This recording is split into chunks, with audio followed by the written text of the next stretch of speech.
all over bar the cricket. I'm James Brayshaw. Joining me is Greg Blewett and Matthew Hayden. Welcome to you both. I'm going to start with you, Bluey, because this series has just finished between India and England. And for me, firstly, it was as compelling a viewing as cricket can ever be. But secondly, it just underscores why, for me, it's the best format of our game by the length of the straight. Oh, I couldn't agree more. I mean, you know, for non-cricketing followers, it's hard to sort of describe cricket a lot of the time, but let alone a game that goes for 5 days and sometimes there's no result. And we all know that some of the draws are the most exciting games, but that series had everything. And, you know, who would have thought that last day, you know, when England rocked up with 4 wickets in hand, needing 35 runs, the first 2 balls went for 4. And so I thought straight away, game over. And then India are able to bounce back, and then Chris Wokes walks out with his arm in a sling.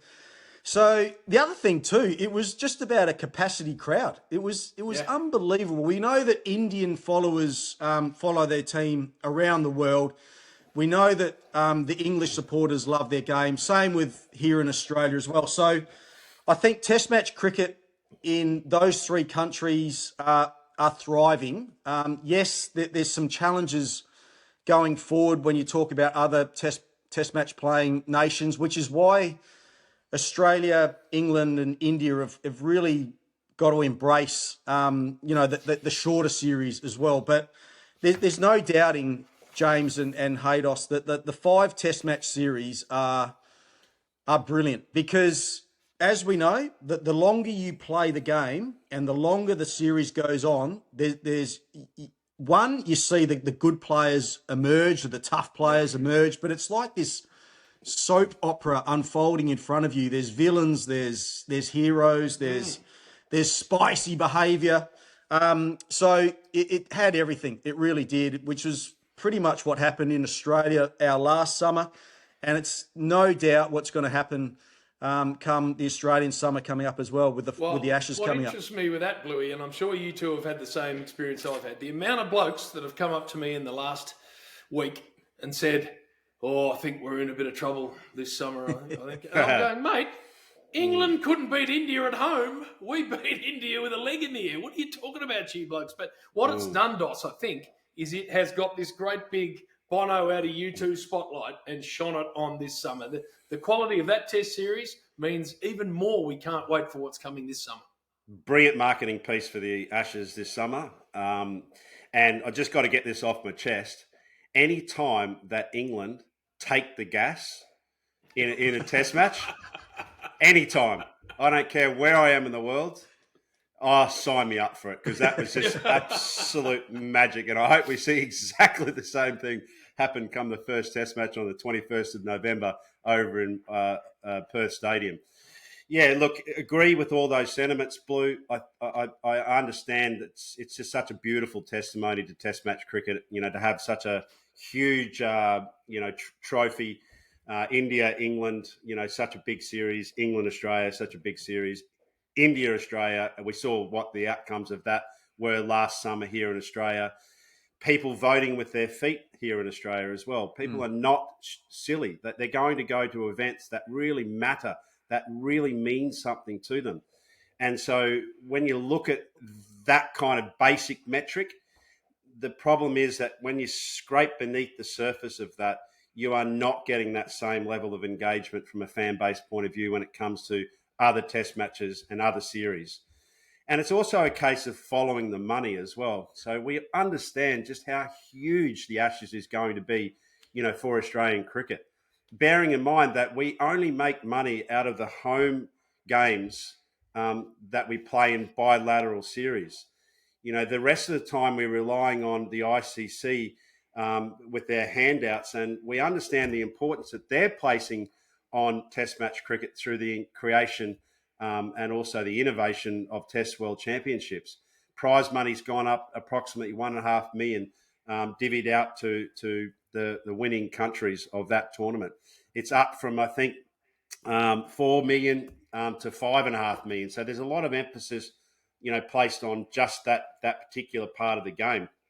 So it's really important for Australian cricket that has a cycle of revenue that only happens in and around the Ashes, really. So you've got 4 years, 8 years where you the other years are barren. So we've got some big decisions to make in terms of, where the money goes and how it is that we are conservative, because Cricket Australia will lose money through 6 or 7 of those series as well. India, thankfully, is really coming strong. Well, Big Doss, one of the things I find most compelling about any cricket series India are involved in is the toss. Because you've got no idea what team they're going to throw at you. They don't care. Blokes get chucked in, blokes get chucked out. It's a very, progressive way of selecting a cricket team they go with. And is Australia going down that same route potentially? We saw Lyon pretty much, binned for the last Test match in the West Indies. We'll talk more about that potentially a bit later on the show. They are a horses for courses type selection team. It's as simple as that. And they'll probably engage a bit more of that when you think about our Australian summer and the venues that we're actually playing at. The first in particular, which is Perth, something which is, when we were kids, for example, it was always the Brisbane Test match, wasn't it? And then it had travelled to the sort of west, come back into the east, and then finish up in the two big capitals, Sydney and Melbourne.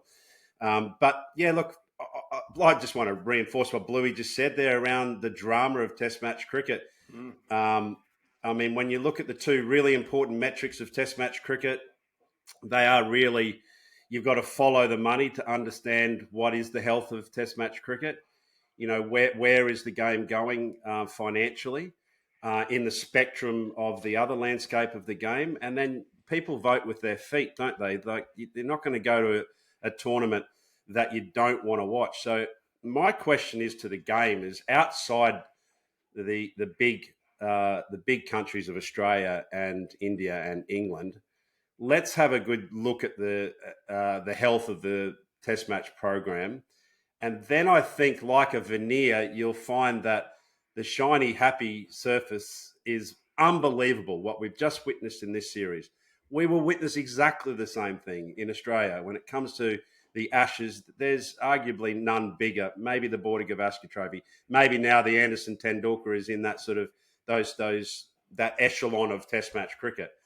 But when you look at the numbers, it's not such a compelling case. Are we going to front up like we have done, gents, in the last 2 seasons ago and watch the West Indies where, we were barely working into day 3 of that summer, where everyone was scoring runs and bowlers were just knocking over pretty much that team. So there has to be a broader, bigger discussion around what a happy medium is. Mark Taylor raised a few really interesting points. I love listening to Tubbs. I think he's got some really good insights. He's talking about lessening, the game, from taking it from a 5-day game to a 4-day game. He says, that 55 minutes of magic that we saw on day 5 at the Oval, could we not have got that on day 4? Oftentimes we get that on day 3, don't we? So, there is, for the sustainability of the game, maybe to free up time, because Test match cricket, 4 days. 1-day cricket, obviously, T20 cricket, even less than that. So the time that the crowded nature of the calendar means we've got some big questions to ask. So, Bluey, speaking about that Indian selection thing, Jasprit Bumrah not available to play the whole series. How different to India look when he doesn't play? Well, I've done a bit of a deep dive into some of the stats, guys, and it is quite amazing. I think we'd all agree that Jasprit Bumrah is the best Test bowler in the world. Do we agree with that? Yeah. You happy with that, Haydos? Yep. Yeah, there's Rabada, there's Paddy Cummins, there's the likes of that. But he's now played 48 Test matches, Bumrah, averages 19. Out of those 48 Test matches, they've got a winning percentage, India, of 43%, which is probably okay, but not great. But without Bumrah, so he's been either injured or for some reason left out, whatever it is, there's been 27 Test matches played. India have won 19 of those Test matches. They've only lost 5, 3 draws, so a winning percentage of 70%. So I just find that amazing. And also with the Test series that's just been finish, James, that the 2 Test matches that they won, Bumrah didn't play. Yeah. It's amazing.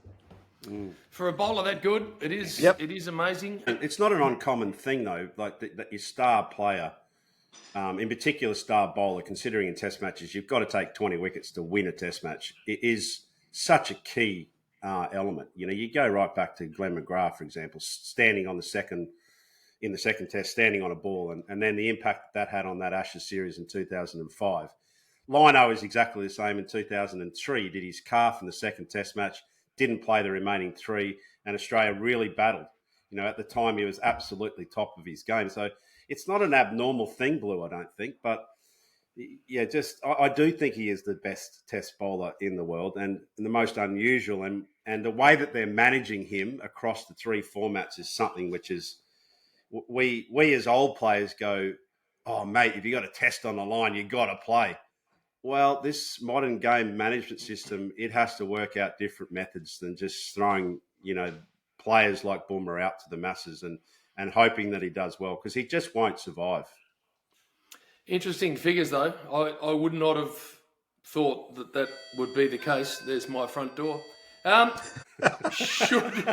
Bluey, I've got a question for you. Should a cricketer walk out onto an international Test match ground with his arm in a sling and only able to bat one-handed? I mean, I think it was all amazingly courageous and gladiatorial and all the rest of it. But when we're talking health and safety, should you be facing 140 plus K delivery with only one arm to protect yourself? Absolutely. I loved it. I mean, the only thing I didn't like about it was that he didn't face a delivery. I think everyone was like absolutely intrigued with how he was going to go about it. I mean, you could see how much pain he was in just running between the wickets. It was obviously, you know, jolting a little bit as he was running. I mean, the only thing that brings up, James, is, you know, do you have a substitute for an injured player? There's been some commentary around if it happens in the first innings and it's a clear and obvious injury, are we about the only sport that doesn't allow a substitute? But in terms of do you let an injured player go out there? Bloody oath you do. I mean, that's part of the theatre. I mean, I didn't see a gun to his head. There was a Test match on the line, and he was happy to go out there. So I think he was always... Pick up on that, though. The player will always do that. So he will always say, yeah, I'll go out. As a game, do we need to be better than that? Because if that happens in the AFL, if it happens in the NRL, there is no chance a player's allowed back onto the ground with his shoulder having popped out of the joint. Yeah, so very why different is sport, it okay though. in cricket? Well, I think it's a very different sport, but I'll give you maybe a more relevant example, and that is if someone fails a HIA test in cricket. Yeah. You know, so you've got Justin Langers that comes straight to mind, 100th Test match, first over, then Tinney coming over the wicket, smacks into the side of his head. He goes down, and he doesn't take place in the rest of the match. So, and it got time in that Test match. If you remember, it got really tricky. We were on edge in that Test match, trying to get the last few runs, and thankfully, I think at the time Brett Lee got us home in that game up in Joburg. But Ricky and I were like in the dugout saying to Justin, mate, you know you're going to go out. And JL was like, mate, I'm going out. I'm definitely going out. You know, but we were actually joking, of course, because there was no chance. And Ricky was very strong as well, and to say, mate, it doesn't matter about this Test match. Your life is absolutely key here, because he had been struck on the head. So different horses for courses, I believe, when it comes to that discussion. I would argue, Dos, that someone who has had a concussion test but has, you know, a couple of hours later, is far better equipped to face fast bowling than someone who's got one arm holding onto a bat, especially when he's a number 9, 10, 11. They're barely able to get through anyway, let alone with one arm. But Bray, it was a dislocated shoulder. I mean, it wasn't like it was, long term going to affect Chris Wokes. I don't think, a bit. He was just had to put up with a bit of pain, I think. So, for me, I loved it, and absolutely they made the right decision to get him out there. And the other thing, just to put in the back of your heads, is how many times do you think as athletes we actually are fully fit like it's absurd to think that we're actually all out there 100%. AFL players, the impact sport players, goodness me. I mean, you see them at the end of a match and they are busted, bruised, battered. I don't know how they get up week in, week out, but they do. Cricketers, yeah, we have the odd ice bag on our thigh, which which is actually just an ice cube for Bluey's legs. But but the reality is, it's not an impact sport, so therefore we have a different set of scales that sit around it. And the other thing is the heroism of that moment was something very, very special. We'll all remember, for example, in our day, Rick McCosker. We'll never forget him walking out there with that, bandage over his jaw to protect himself. Again, would that have happened today? No way. But you're denying, I think, the athletes a lot of opportunity. And I would argue that some of my best performances have actually been under duress, either some sort of stomach virus, injuries to my back, neck, hands. You just have that element of playing for your country that allows you to support a different decision than perhaps you would do on a daily basis going to any other workplace. Where I don't agree, Bluey, is I'm actually glad he didn't face Mohamed Siraj, because if he'd gone straight upstairs with him, it would have been an embarrassing look for the game, I reckon. A bloke literally with one arm trying to get out of the way and maybe trying to hit the ball and being hit himself when he's got to... I'm glad that didn't happen, because I reckon if it had... You are known as a mood hoover, though, JB. There's no doubt about it. I just think 25... We've got to... We should be What better are you talking about? I reckon everyone I've spoken to has said the same thing as like, I wish you had to face the ball. So I think you're in the minority. Yeah, that wouldn't pass the sniff test at all in the bar. I'm sorry, JB. Speaking about being in the minority, I don't know whether you caught up with this, you two, but BJ, our great mate, Brendan Julian, has hit the press this week talking about the team he would select for the first test in Perth between Australia and England. It made me chuckle, Bluey. He said he's bringing Marnus and McSweeney back in. He's leaving Boland in. He's moving Green to 6 and Bo Webster's out. And he's not picking Nathan Lyon. So I've read all of this and I thought, well, for a start, Nathan Lyon, I think his most successful ground in Australia is Optus Stadium. No, you're right. It is. And secondly, the other two, nothing against Marnus or Nathan McSweeney, they haven't made a run since they haven't played because there's been no cricket. So where's he coming from, our man? Yeah, well, firstly, I'd like to say I love BJ as well. I've worked with him and he's an absolutely ripping bloke. But I'd have to say he's off the boil with this one, Big Beach. I actually think that Australia are going to be, I think they're pretty settled with how their team looks for that first test match. But Cameron Green I think will definitely start at number 3. I think his performances in the Caribbean in those last 2 test matches were really good under the circumstances. So I think at the moment, the Australian selectors will think he's a lock at number 3. Yes, there's 4 Shield games to go before the first test match, which are hugely important. I think their bowling lineup is very settled. Lyon will play. The 3 big quicks will play. Boland will miss out, no doubt about it. So if they're all fit, Boland's going to miss out. I think Bo Webster's going to play at number 6. I think he's done enough. I think the only selection issue at the moment is, well, one, Usman Khawaja, but he's basically been guaranteed by the coach that he's going to play in that first test match. Whether he gets through the series is another issue. So for me, it's going to come down to that one opening spot. And I believe that they would love Marnus Labuschagne to open the batting in the first 2 or 3 test matches for Australia. But it all comes down to those 4 Shield games. But complicating that is a one-day series against India around about the same time. But we can talk about that later. Well, we might as well talk about it now, Big Doss. What do you think about coming out of a white ball series into the test match in Perth? It doesn't matter what I think, in terms of the programming. You look at the way that Marnus Labuschagne, if Bluey's on the money there, and I think he's probably certainly got his name up in that position. Once again, I'll argue batting out of position is not a good look, for for more grassroots cricket. If you're battling away, at New South Wales and Queensland and SA, and you've got your hands on that coveted opening batting position, and then you get gazumped by someone that's coming down at number 3 or 4 or 5 is what we've seen up into that position. I don't think that's a good look. That's my first point. But, there's not enough time really for these guys to prepare. Like if Marnus does play all those white ball games, and I think there's three up north, there's in South Africa first, and there's another 3 over in the ditch. Then they come back and there's 5 and 3 against India, 3 of which you'd consider that Marnus will play.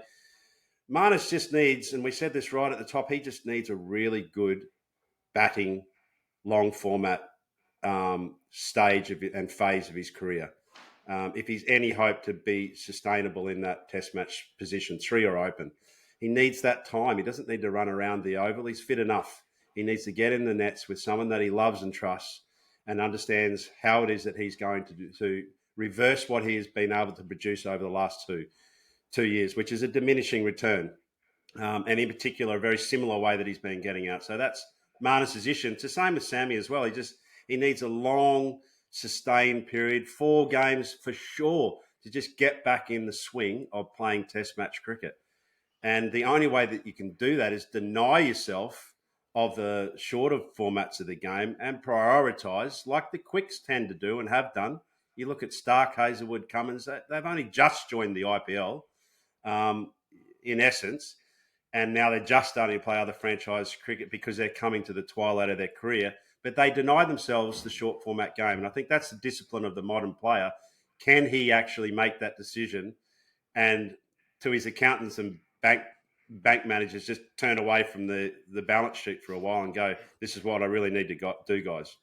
James, can I just quickly jump in here? And I think it's really important because those ODIs against India, and Marnus at the moment is probably in our best ODI team. He's been used sort of through the middle overs, but there's no way I'd be involving him in those ODIs. I mean, there's the T20 World Cup is coming up. We know about that, but there's nothing significant really for ODI cricket. So for me, Marnus would not be involved in those ODIs versus India. Play those 4 rounds of Shield cricket and open the batting. If they've made a decision already for Cameron Green to be batting at number 3, then I'd be encouraging Queensland as an Australian selection group for Marnus to open the batting for Queensland. And I think their last round, Blue, Queensland are playing WA in Perth in a pink ball day-night game as well, which would lend even more weight to that theory. So for me, I'm agreeing with everything you just said. Nathan Lyon plays for Australia every single time he's available in a test match. Every time. Our attack and our team. Well, he did in the last test. Balanced. He did in the last test match. He got dropped. Yeah. But we had a difference of opinion on that, Blue. You said no, I think it was the right call, and I said no chance.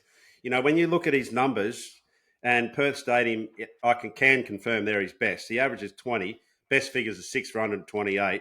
With a strike rate of 48, he goes for less than 3 runs and over. That's by far his best venue. His worst venue is actually the venue you'd think that he'd be the best at, and that's Sydney. But, his control, his bounce, his ability to be able to bowl long spells under pressure, he will get attacked by England. There's no doubt about it. But you know what it's like over there, guys. Like, they're bigger grounds.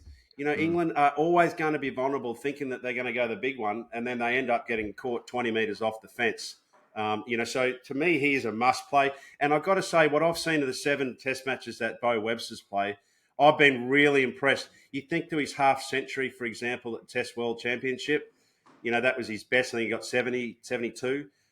Really, really tricky conditions. No one else could bat apart from the genius of Smudge.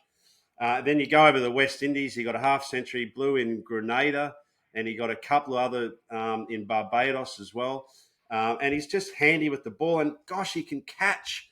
Like, he's got really good hands. Such a valuable commodity in a Test match cricket team where you've got 3 premium fast bowlers that are all challenging the outside edges of the bats. I mean, if England could catch, they're winning that Test series hands down.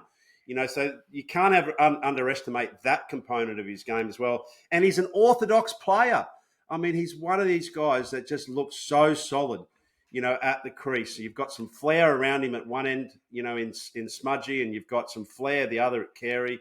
I reckon he just settles into that all-rounder role as good as you get. He's 31 as well, which means he knows his game really well. Finishing on Lyon, Bluey, I get they picked him, dropped him in that last game, but they were so confident they were going to be able to boss that game, and that's what happened.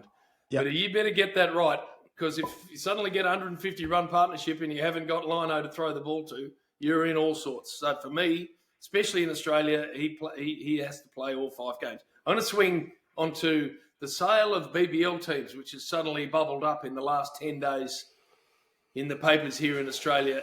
Do we want private ownership of these teams? Do we want money coming out of India, coming out of England to start coming into Australian cricket and owning BBL franchises? Bluey? Well, I think the amount of money that has come into the game because of that, and there's examples in South Africa and England. I mean, the teams that were sold in England, the amount of money was frightening. So, so from I suppose a long-term view, that the health of Australian cricket would be amazing. That influx of money would be great. But also, I think the added positive to that would be, guys, that we might start seeing some bloody good Indian players coming and playing in our BBL, because it's known that, the BCCI will not release their players to come and play in the Big Bash. So I just think it's a matter of time. I think Australia are holding off, and that might be a smart move as well, because the value might just continue to rise. So whether you agree with it or not, it's inevitable. I think Australia will probably, within, I'd say, 3 or 4 years, you'll see privatisation in the Big Bash.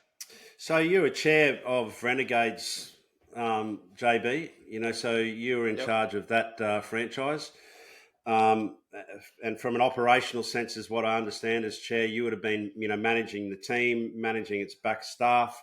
You would have been, communicating up the line with Victorian cricket.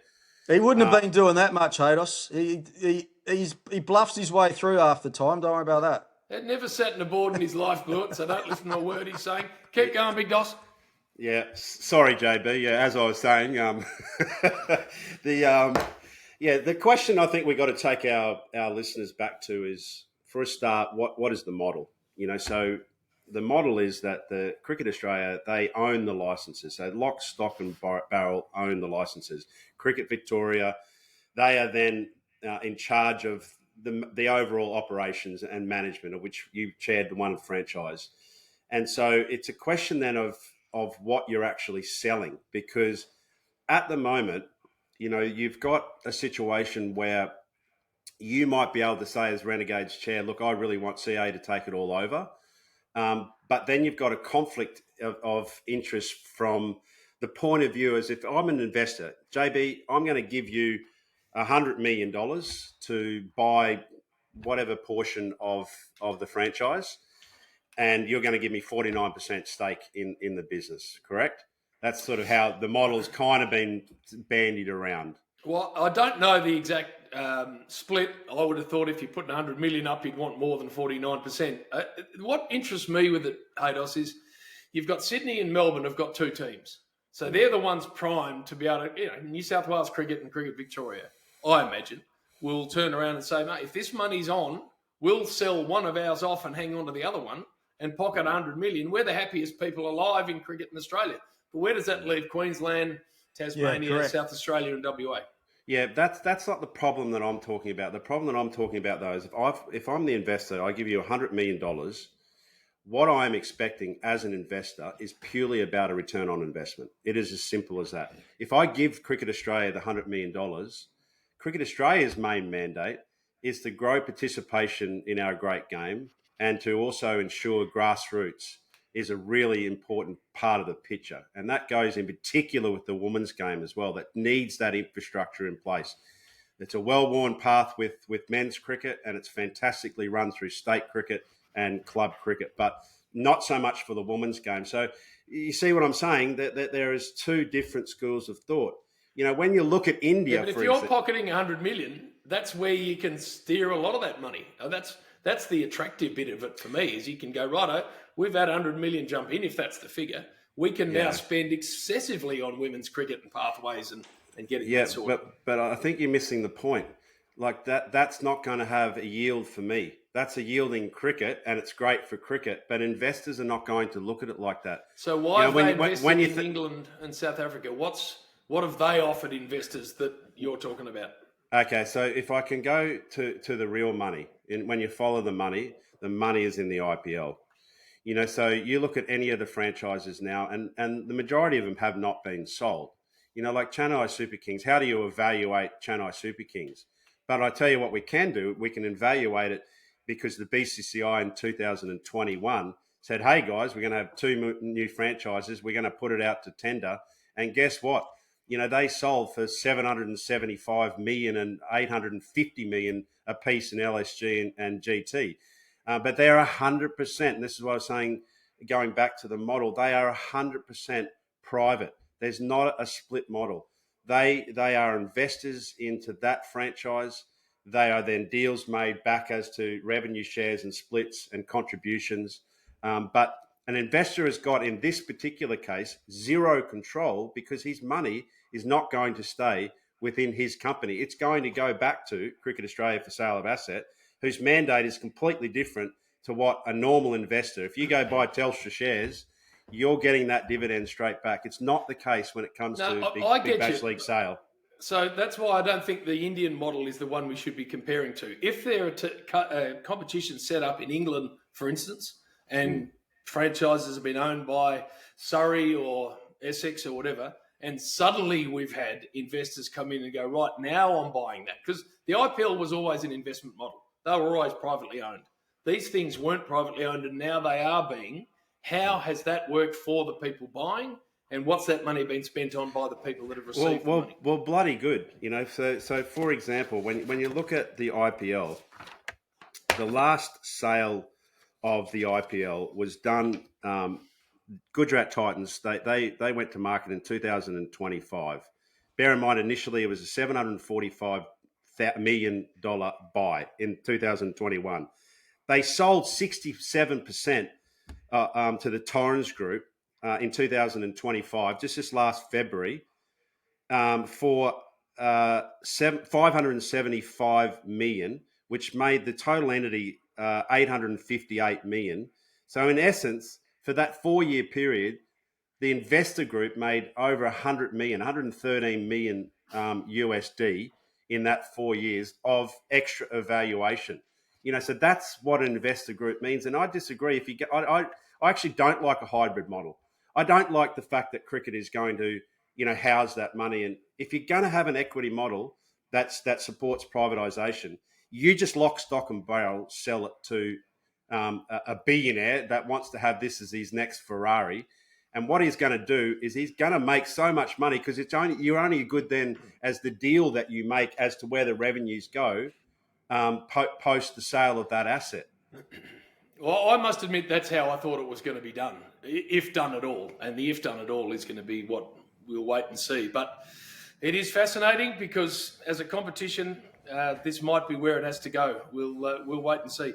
Hey boys, moving on. I want to ask you both because I know you've both done it. I speak a lot, as you would both do, to young cricketers that are coming out of school and have got promise and love the game. And every time I say the same thing to them, and that is go over to England, find a club somewhere in that magnificent country and go and play club cricket as an 18, 19-year-old and enjoy every single part of the most magnificent cricketing country in the world for me. I know I did it. Bluey, I was 17. I was only talking to Fred, my youngest son, about this the other day. He's about to turn 18 and still hasn't left school. When I was finishing year 12, you're a 17-year-old. So I went to England, age 17, lived with a family I'd never met before, played for Dulwich in the Surrey Championship.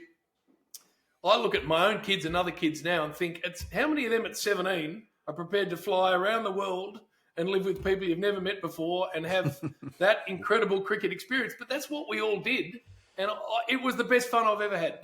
Yeah, well, if They should be. I mean, for me, it was more of a life experience than it was a cricket experience. You know, I played in the Lancashire League, so there were guys like Michael Bevan. Who else was there? There was Stewie Damien Law. Fleming. And to be absolutely frank, the cricket was absolutely shit house. It was shocking. I mean, we were playing on pitches most of the time that were they were rolled mud. Basically, they were, it was going back to the uncovered pitches sort of situation. So, but it also it taught me, I suppose, I was the main guy in the side, so I had to perform every single game. But also, just going over and living and traveling around the UK, I just had an absolute ball. It was an absolute eye opener. The first time I went into the bar at Rishton Cricket Club, there was a guy in there. He had a beer in his hand like this, and he had this big pint, and he's holding it like this, like it was, and he's moving his hands around. I said, "Mate, what are you doing?" And he said, "Well, I'm trying to warm my beer up." And I said, "What are you talking about?" He said, "Well, the beer's too cold," which I mean, to us in Australia is completely foreign. The other thing, I played cricket with a guy in that side who had been to jail. He'd stabbed a guy outside of a bar on the way to a soccer game or a football game, as they say over there. And I said, "Well, why would you do that?" He said, "Well, I did it for the team." So the other thing I learnt was how passionate they are about their sport, but obviously the game of football. I never went to a game of football with that guy, mind you. I was a little bit cautious, but you're right, James. I mean, if once your schooling's done, even if you're going to go to uni or whatever, take a year off before you do it and get over to the UK and play some cricket, because there's so many leagues, so many teams that you can play for. Well, you can also play midweek.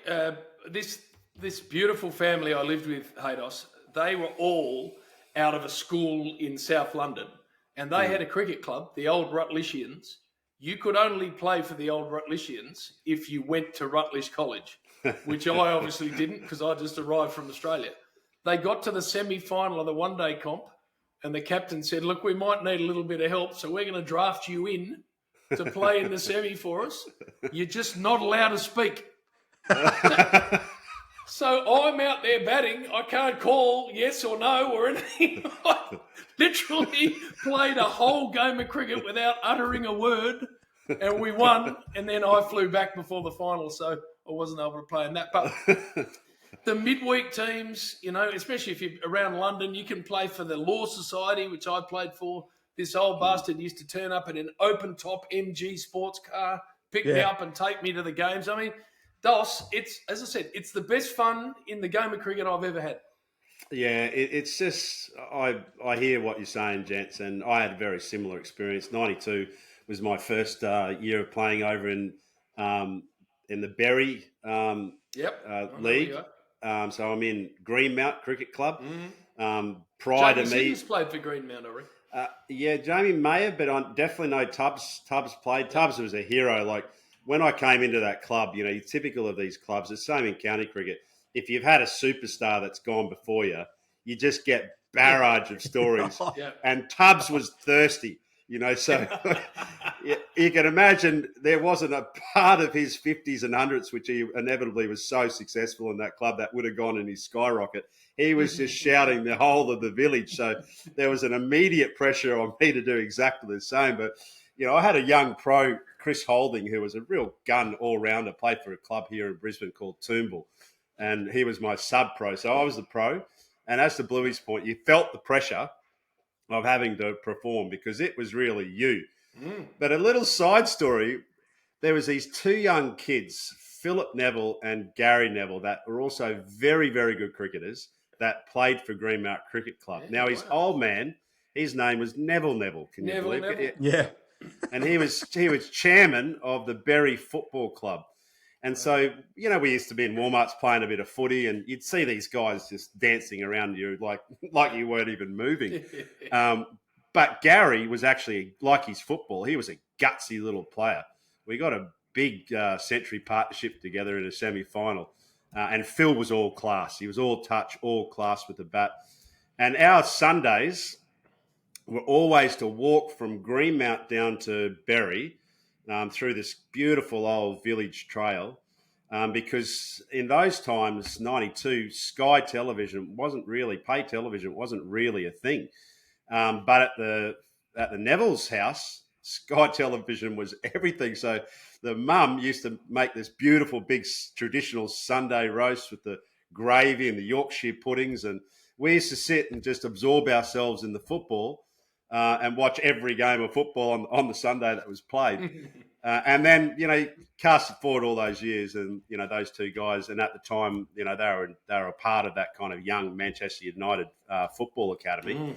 But they went on to have stellar careers and we're still in touch as great mates. But that's great. Yeah, I think it's just the importance of mixing with people and understanding that cricket is really, it's really just a part of the journey. It's not everything. Like it'd be hard to put it into perspective if your whole life was solely cricket. You need to have other interests. You need to have your education. You need to have your mates outside the game that say, hey, mate, you are carrying on like an absolute pork chop. That just keep it real for you.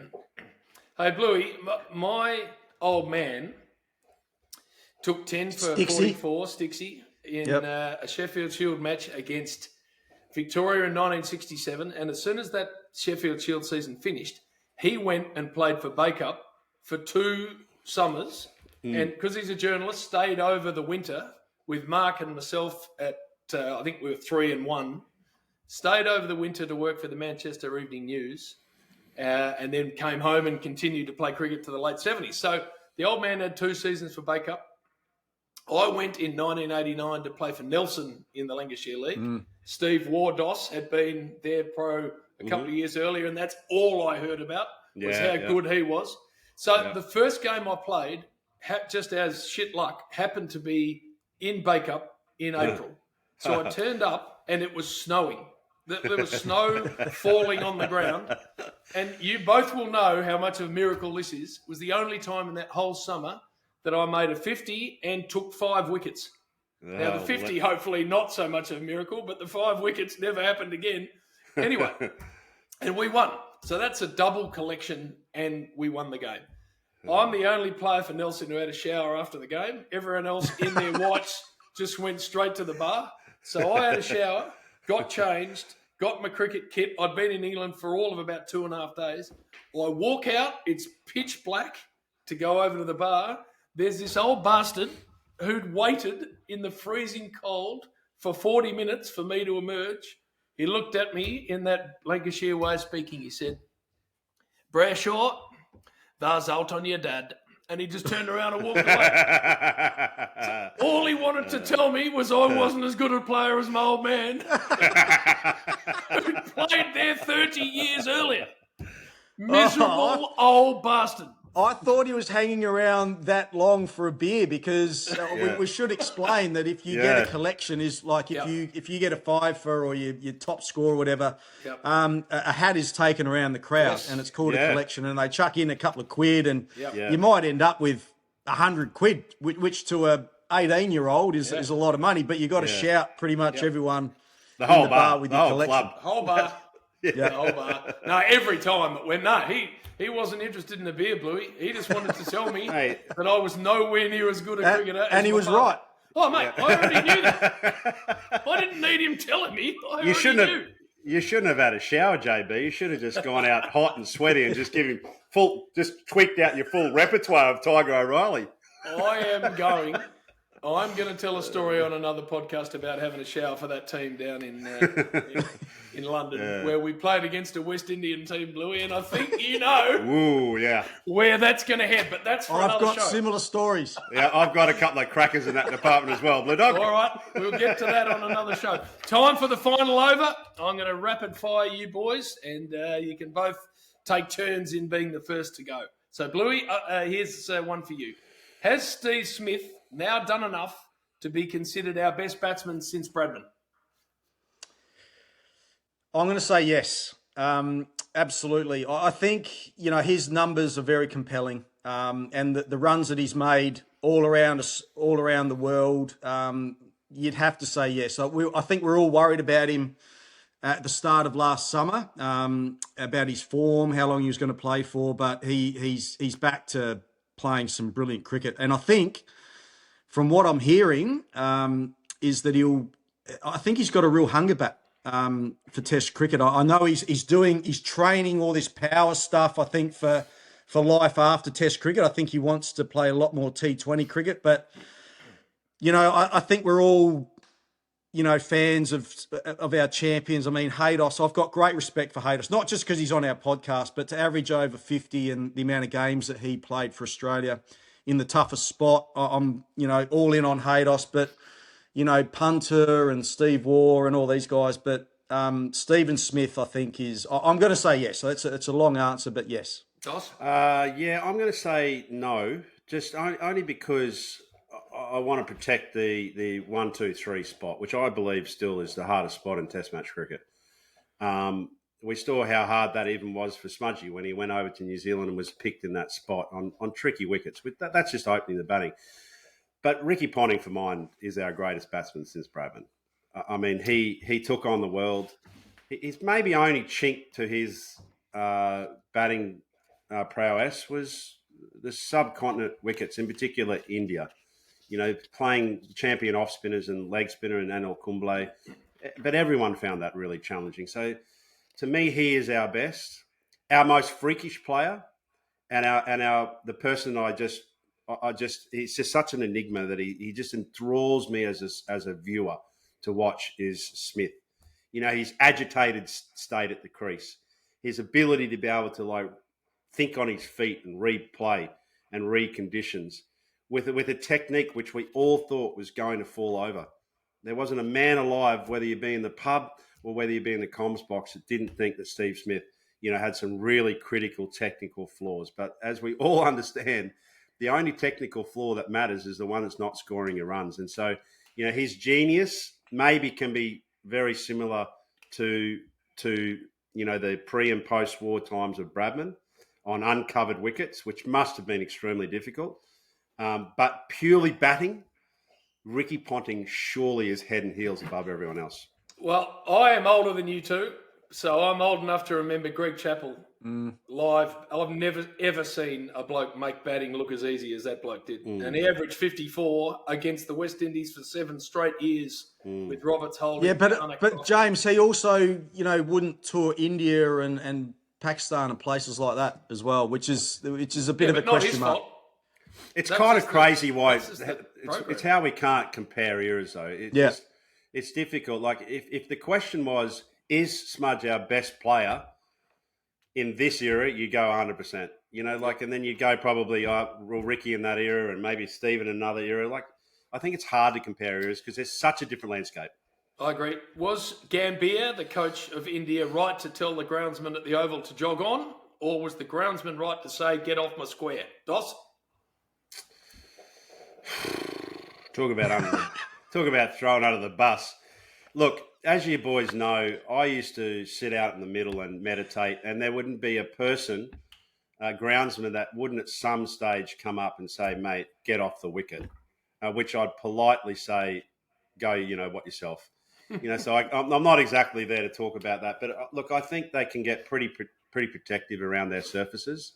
I mean, human traffic as opposed to roller traffic, all the other traffic. I think it was a bit of and this is a typical case in England, it's a bit of a kind of flex. Here we are, final test match, this is my venue, and they're going to try and make it difficult on Gigi. And I wasn't in the moment, but I think he's got every right to tone it down. He could have used better language, that's for sure. But the reality is his team's trying to train ahead of the most important test match that they're going to play throughout the summer. And as it turns out, they got the result they wanted. Louis? Yeah, well, I mean, I agree. I mean, even now as a commentator, Haydos, and you're at a lot of the grounds, you go out and you get anywhere near the pitch and everyone's saying, oh, you can't go anywhere near it. And you're like, well, what? Why? I haven't got spikes on, I've got flat on. shoes on. Yeah, so, it is quite ridiculous. And I get the frustration. And then that, the other photo came out of the groundsman talking to Brendan McCullum standing on the pitch, let alone a metre off. So you can probably understand why he'd get a little bit prickly. But I agree with Haydos. The language that he used wasn't great, and he probably, if he reflects, he probably could have handled that a little bit better. All right, rapid fire. You're going too long, you two, so I'm getting rid of Well, all that's these questions. Haydos's fault, as usual. How many times this summer will the vision of Stuart Broad nicking one to gully and refusing to walk be played on the Seven Network? At least once a session for me. And I'm sure he's been carrying on like a pork chop at other stages. Also, I mean, what about his carry-on at the Lord's Test match with the Alex Carey and the Bairstow stuff as well? So he's got a bit of history, the man. Yes.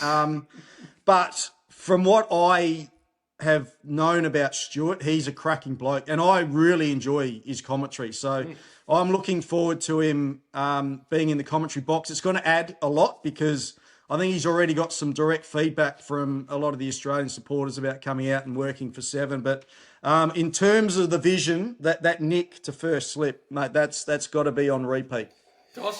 Step into my office, JB. He's going to be in for a very hard time across the screens of Seven. I can tell you that right now. All right, last question for me. Kadich, Moody, Hussey and Langer, all coaching in the 100 in the United Kingdom. Dos, is that too many West Australians for one competition? Yes, of course it is. Oh, you can't be serious, can you? But what great IP that they've all got, those guys. They're really journeymen now across all formats of the game, coaching at all levels of the game as well. So, huge experience, isn't it, for those young players? Hard to talk to the old players, because they're so set when it comes to these tournaments. But the young players are going to get huge benefit from that. Bluey? Yeah, not surprising. There's no Queenslanders involved in any of the coaching setups over there. So I love it. IP. I love It's got the Elton John They're song back on. They are back. It's all of a sudden got very bright in here, Blue. For people listening, they won't see the DOS, and that's a good thing. Because the pods look like earrings as well. Got a bit of bling happening out. Oh, my God. I just imagine Kadich with that stiff neck. He just can't, he can't turn enough to actually see anyone. All right, boys, that's another one done. To our listeners, make sure you hit follow to ensure you don't miss an episode. And follow us on the socials via Instagram and TikTok at All Over Bar the Cricket.